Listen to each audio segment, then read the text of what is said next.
Ayan, nakakatayin natin itong rep ngayon, mga kalakal. Samahan nyo ako magkatay.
Okay, mga kalakal, nandito yung rep. Kakatay natin, nakatay na natin, natanggal na natin to, itong compressor niya, at bibiyakin natin to mamaya. Ito namang body na tatanggalin natin. Ganito nga pala ang pagtanggal niyan. Yung hindi ho porket malaki ang rep, maraming laman. Maraming laman. Ang laman ho ng rep, maraming basura, kagaya ng styro. Ayan, tingnan nyo yung styro na to. Hindi ho nabibili yan. Mabaho ho yan, tapos hindi na, hindi nabubulok.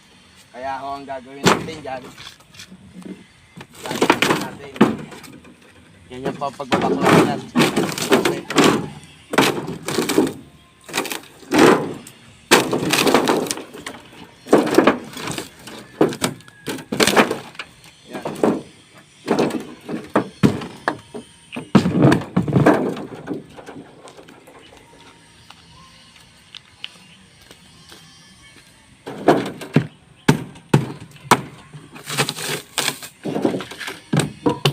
Itong rep na to yung mahirap. Okay mga kalakal, ito yung nabaklas natin dun sa rep. Wala gaanong tanso, pero okay lang. Ayan. Doon po sa hindi nakakaalam na tungkol dun sa rep, talagang wala gaanong makukuha. Gawa ho na ito, styrofoam, hindi ho nabibili yan. Yan lang ho talaga nakukuha natin. Ayan.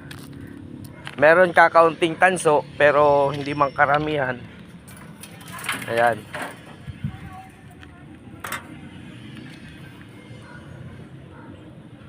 Yan ang tanso. Tapos yan.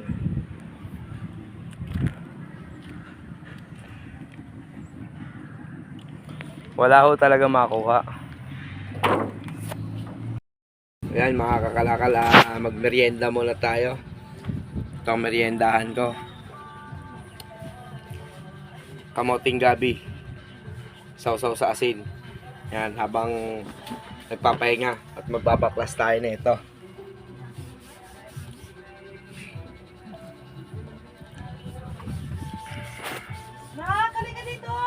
Sa probinsya, uso to.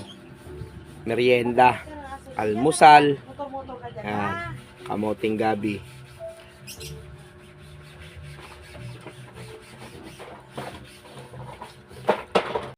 Okay yan guys, babaklasin na natin yung dynamo, yung